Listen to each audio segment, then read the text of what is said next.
Nama Oke. gue Ucup, sekarang di Sipil ITS angkatan S61. Kesibukan lo akademik sama organisasi ya? Iya. Menurut gue, ya sebelum kita milih kesibukan kita apa, ya tentuin dulu kemampuan kita untuk sibuk tuh sampai titik yang mana gitu. Organisasi, tapi kita cuman jadi budak doang nanti. Setuju banget. Terus kan tadi lo di PSDM nih kan? Nah terus PSDM tuh gimana sih nyambungnya ke kaderisasi lo? Oke, Mungkin dari kepanitiaannya atau gimana gitu? nyambungnya ke kaderisasi. Heeh. Ngapain gitu maksudnya? Kayak misalnya atau ada apa namanya ketua pelaksana, project officer dari kaderisasinya itu Oke, sendiri oke, apa oke. dari PSDM atau gimana? Oke, sebenarnya tiap sistem di universitas pasti beda-beda ya, Dim ya. Benar-benar. Kalau tadi lu ngomong ada project officer, ada sebagainya. Nah, kalau di ITS tuh ya udah PSDM atau elemen pengkader namanya, itu elder. Kalau di situ ada namanya OC, IC sama SC. OC, IC sama SC. Ya, itu macam-macam tapi intinya ada yang kayak fasilitator, ada yang ngekonsep, sama ada yang instruktor. Jadi kayak langsung gitu eksekutor langsung ke mabanya. Oke. Ya, jadi itu memang dari PSDM-nya yang mengadakan namanya kaderisasi, lalu mabanya bebas ya biasanya ada yang terikat kontrak, ada yang nggak terikat kontrak, macam-macam. Oh gitu, oke. Nah terus kalau tugas lo, peran lo dari OC, IC sama apa tadi satu lagi? SC. SC itu apa tuh? Kalau gue sendiri PSDM. Jadi PSDM kalau tadi secara struktur PSDM ngerekrut elemen pengkader dim. Elemen pengkader yang tadi gue sebutin. Oh iya. Ya, jadi PSDM yang istilahnya di atasnya si SC, IC sama OC. Iya, PSDM ngerti. itu tugasnya kalau kemarin itu macam-macam ya. Kalau di gua kemarin itu bikin namanya Grand Design Kaderisasi. Grand Grand Design Design Kaderisasi itu adalah latar belakang kenapa kaderisasi ini diadakan, sama sebenarnya apa sih yang mereka butuhkan, sama kayak tadi gue bilang untuk mengarah ke tujuan yang sama. Gitu. Bener sih. Nah ngomong-ngomong tadi perencanaannya nih, kan gue sebenarnya gue juga waktu itu kaderisasi tapi OSIS SMA kan. Nah kalau di kuliah tuh gimana sih caranya kan? Cara bikin konsepnya pasti lo harus tahu karakter mabanya dulu kan. Oke. Nah cara tahu karakter mabanya itu gimana kan? Kita belum pernah ketemu gak sih? Apalagi zaman corona gini. Menarik ya sebenarnya. Pertanyaan ini justru nanti nyambung ke bagaimana merancang teknis. Sebenarnya kalau yang gue lihat kemarin gue juga ngerancang kaderisasi di Rohis SMA gue kebetulan. SMA kita. SMA kita. SMA kita, ya iya benar. Kebetulan. Nah, enggak kan lo kan ketua Rohis dulu kan? Kan kebetulan. Kebetulan. Iya, kebetulan. Betul. Ya, itu nggak usah dibahas lah ya, udah cukup berubah ya. Cukup berubah. Iya, banyak cerita lah. Banyak Iya cerita kan? ya. Iya, banyak. Orang cerita lah. manusia berkembang. Manusia berubah. Ya, berubah bukan berkembang. Berubah. Lebih ke berubah bukan berkembang. Oh, bukan berkembang. Nah, Gimana? kalau tadi di SMA itu yang gue bilang Dim, dia lebih ke konsep teknis, benar. Jadi nanti gimana mabanya dikasih tugas A, B, C, pembentukannya biasanya itu pembentukan kompetensi. Sedangkan kalau di kuliah, terutama di ITS itu macam-macam. Biasanya yang dibutuhkan entah kompetensi, entah nilai, entah pendidikan karakter. Nah, itu tergantung apa yang dibutuhkan.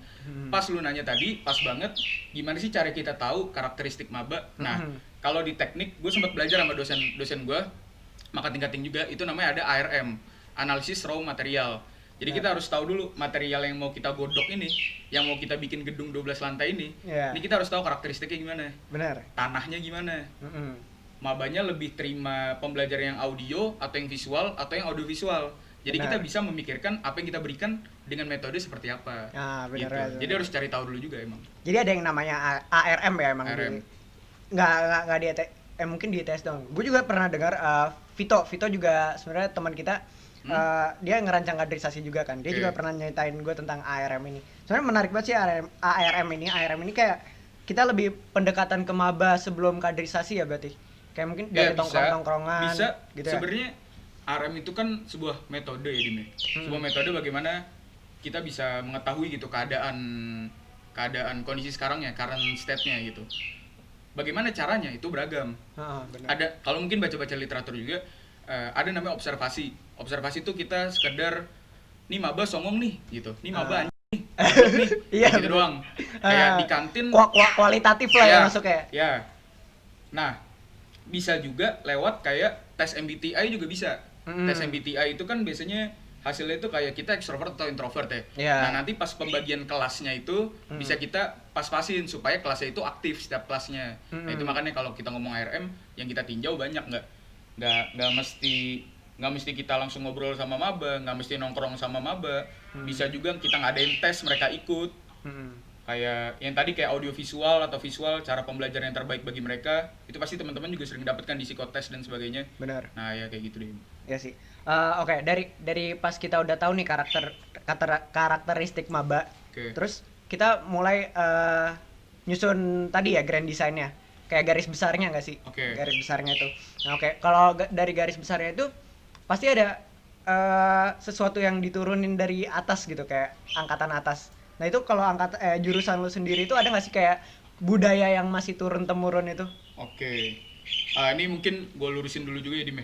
Iya. Apa namanya, kalau ARM itu sebenarnya tergantung apa yang kita tinjau aja Dim. Nggak mesti urusan teknis, nggak mesti urusan konsep. Mungkin kalau gue kasih gambaran, nah contohnya misalkan nih maba udah mengarah ke tujuan kita atau belum. Ya udah cuman sampai situ doang. Atau kalau kita pengen ngerancang teknis, kita rancang online ya, sekarang online ya, gue bahas online ya, lagi online juga. Mungkin teman-teman cutting sekarang nih, teman-teman yang mahasiswa sekarang bisa ngedata bagaimana kondisi jaringan-jaringan maba-mabanya. Kenapa gitu? Supaya nanti pembagian kelasnya itu bisa tepat. Nggak satu kelas tuh nge-lag semua. Iya. Ya kan? Kalau satu kelas nge-lag semua kan susah juga kan? Susah juga kan? Susah nyampeinnya. Iya, apalagi ngelawak online udah susah sekarang kan? Ngelawak online, ngajarin online, semua udah susah lah pokoknya. Susah. Tadi pertanyaan lo apa lagi, Dim? Dari sisi kaderisasinya, dari teknisnya ya, sekarang masuk ke teknisnya. Boleh. Apakah ada kayak budaya yang masih turun-temurun? Menurut lu gimana? Sebenarnya budaya bukan berarti jelek ya, bisa aja budaya yang baik gitu. Budaya itu macam-macam ya. Budaya itu kan sesuatu yang berkembang di suatu sistem masyarakat tertentu kan. Itu tidak tertulis malah biasanya. Kalau budayanya sipil tuh biasanya di gua diskusi. Budaya itu diskusi. Pokoknya diskusi sesama maba apapun sama siapapun gitu. Tapi lebih ke anggota himpunan aja lah istilahnya, skupannya biar gua nggak terlalu luas bahasannya. Nah, kalau pertanyaan lu bagaimana apakah di kaderisasi itu harus dicantumkan budaya atau tidak? Itu tergantung kebutuhannya seperti apa. Contohnya budaya, gue punya perusahaan konstruksi. Gue punya budaya setiap ngebangun gedung 12 lantai, gue harus makan sate setiap pagi. Ya kan? Tapi tiba-tiba ada satu klien yang datang terus bilang, tolong bikin bangunan 12 lantai dengan ketentuan A, B, C, D. Nah, pas gue lagi bangun, ternyata gue lihat, oh ternyata gue nggak perlu ya makan sate tiap pagi. Pas pembangunan ini sekarang tapi ya udah nggak usah makan sate. Jadi tergantung kebutuhan aja. Kalau misalnya budaya itu emang dibutuhkan dan emang bermanfaat, ya harus diimplementasikan juga gitu ya. Tergantung yang dibutuhkan tuh apa. Buat berikutnya nih, kan akhir-akhir ini ada yang viral nih kan, UNESA kan. Iya. Tahu kan lo UNESA? Oh, lagi nggak pakai gesper. Nah, ntar diomelin tuh. Sorry. Nah, menurut lo nih gimana sih, kayak apa sih komentar lo dulu deh pertama, komentar lo tentang UNESA ini. Lo dulu deh, Dim.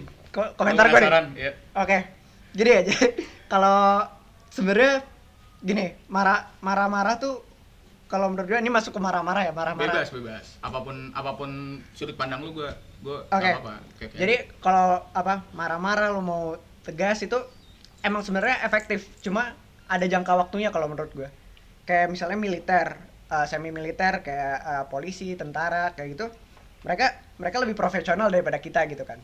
Mereka tahu gitu kalau ini tuh emang bermanfaat kalau marah-marah disiplin itu. Nah, tapi kalau misalnya untuk kaderisasi untuk ospek yang jangkanya pendek, menurut gue itu kurang efektif. Karena orang juga ya setelah ospek tuh kita baik-baikan juga nggak sih sama cuttingnya. Nah, jadi kayak ya udah jadi terasa fake gitu menurut gue. Malah drama ya jatuhnya. Benar. Dan itu dilakuin setiap tahun dan dramanya sama gitu loh. Kalau menurut lo gimana? Kalau menurut gue soal UNESA ya berarti ya? Iya, UNESA nih. UNESA nih menarik, kebetulan deket sama kampus gue, Dim. Oh iya? Oh, jangan-jangan lo kenal? Enggak kenal. Oh, enggak kenal. Tompelnya kenal tapi. Enggak. Maaf ya. Gimana? Ya, jadi soal UNESA ini sebenarnya menarik ya. Karena udah viral duluan sebelum masyarakat tuh tahu sebenarnya UNESA ini mau ngapain. Benar. Yang masyarakat tahu kan cuman UNESA ini lagi kader mabanya, lagi Iya. ngospek mabanya. Oh. Udah cuman sekedar itu doang. Masyarakat nggak tahu bagaimana perencanaan dan planning yang sedang dilakukan sama si UNESA itu sendiri. Coba bayangin, si UNESA nih udah rapat siang malam sampai pagi, beberapa hari kayak begitu terus hasilnya begitu kan, hasilnya ada yang marah-marah dan sebagainya kan. Terus tiba-tiba viral diketawain gitu kan. Kadang kalau sebagai panitia pun kita udah capek-capek tiba-tiba viral terus diketawain kan, kasihan juga kan. Iya. Ya itu apa? Menurut gua tergantung, kalau soal marah, tensi dan sebagainya itu tergantung kebutuhan yang tadi gue bilang. Terus cari tahu dulu ARM-nya gimana tadi kan. Nih maba bisa nggak dikerasin? Nih maba bisa nggak kita pelanin? Kadang ada maba yang songong, kadang ada maba yang terima-terima aja. Nah itu macem-macem. Itu macam-macam penyikapan yang bisa kita lakukan tergantung ARM-nya. Makanya tadi yang gue saranin lebih ke ini, Dim. Contoh, gue pakai gedung 12 lantai lagi aja, Dim. Karena gue anak sipil biar kelihatan pinter ya. Iya. Tadi kan sibuk akademik ceritanya. Ya. Bener. Bikin gedung 12 lantai, seharusnya kan planningnya masih sama nih. Betonnya ukurannya kayak gimana, racikannya gimana, tulangannya gimana, dan sebagainya. Oke. Lalu tiba-tiba COVID. Tiba-tiba COVID, apa namanya? Terus gimana nih planning kita untuk bikin gedung 12 lantai? Seharusnya kan outputnya sama. Iya. Tapi metodenya yang dibedain. Karena COVID. Nah, begitu pula sama kaderisasi. Kalau misalkan mabanya nggak bisa dikerasin, ya kita cari metode lain. Tapi apa yang kita berikan seharusnya baik dan benar dan tidak salah gitu loh. Ya gue setuju banget sih, gue juga pernah dibilangin sama senior gue di OSIS waktu itu. Kalau pendidikan buat mahasiswa itu setiap tahun, setiap organisasi itu beda, nggak bisa dipukul rata gitu. Tergantung dari subjeknya sendiri. Output yang lo dambakan tuh buat maba gimana sih? Oke. Yang pasti pertama siap bener-bener realita dulu lah gitu ya. Cara kita ngedidik secara online tapi untuk offline gitu. Ya tapi memang tidak memungkiri maba pun kadang juga lebih pintar dari kalinya. Benar.